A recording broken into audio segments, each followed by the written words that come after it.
is The Skin Whisperer, and I'm interviewing a wonderful friend of mine. Her name is Michelle. And go ahead, Michelle, tell them about yourself. Well, I work in story development and creative strategy.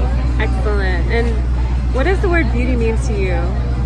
Beauty means health to me, and that's physical health, spiritual health, emotional health. Yeah. Awesome. That's and what I associate.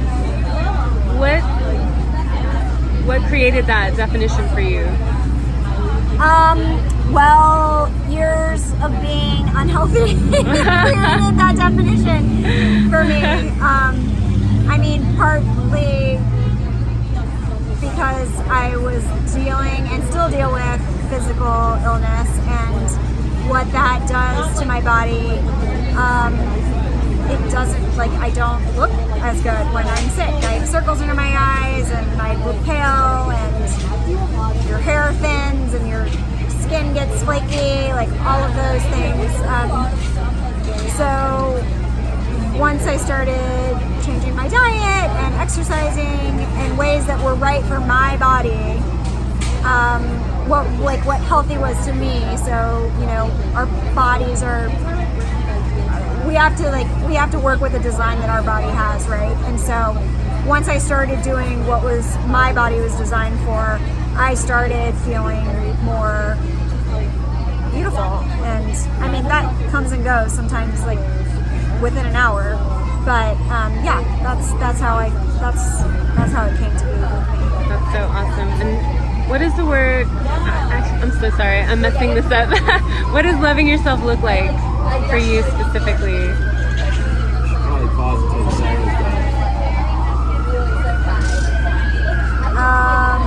We're on the streets of New York City right now. Hi. Let me take this moment to think.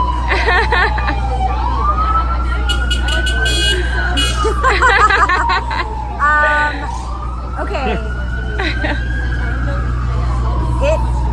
Sorry, what was the question? It's okay. What does loving yourself look like for you specifically?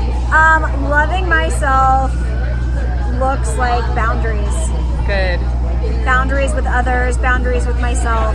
Yes. And being really honest about what that means and trusting my gut on what that means. Good girl. Yes. Okay. And do you have any advice for women that are struggling with beauty standards?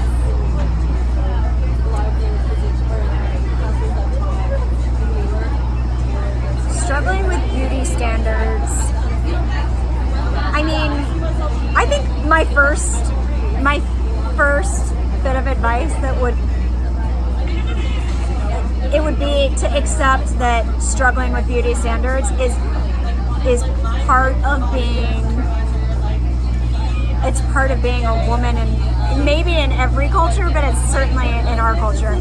And I say that not as a form of like accept that culture, but say like, you know, I have a tendency, if I'm beating myself up about not meeting particular beauty standards, and then I catch myself beating myself up, I beat myself up for beating my, you know, and so it's just like this cycle of like understanding that I'm part of this construct, and that me having a natural reaction to that to a fucked up situation basically is natural, and like I just have to have that awareness. So I think the second part of my advice would be to like just try to be aware.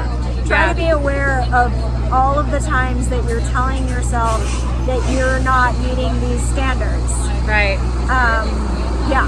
So you can squash it. At the end of the day, try your best to squash it in your mind. Or at least use it as like, okay, motivation. Like if this is something that you feel like, if you feel really, really, really that upset to where you're gonna sit there and talk shit to yourself, right, about what your ass looks like, then go do something about your ass. Right. But don't sit there and start and beat yourself up about it. Yeah. And also be realistic about the kind of ass you have. Like it might not ever be the ass that you like Kim Kardashian's ass, but you could have a better ass for your kind of ass potentially. Right.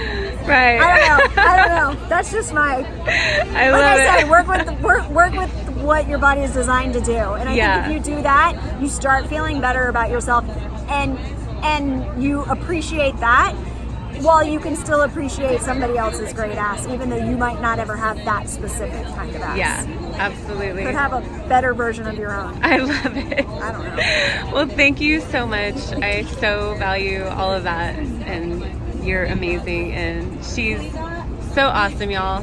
Thank you so much. Have a good one.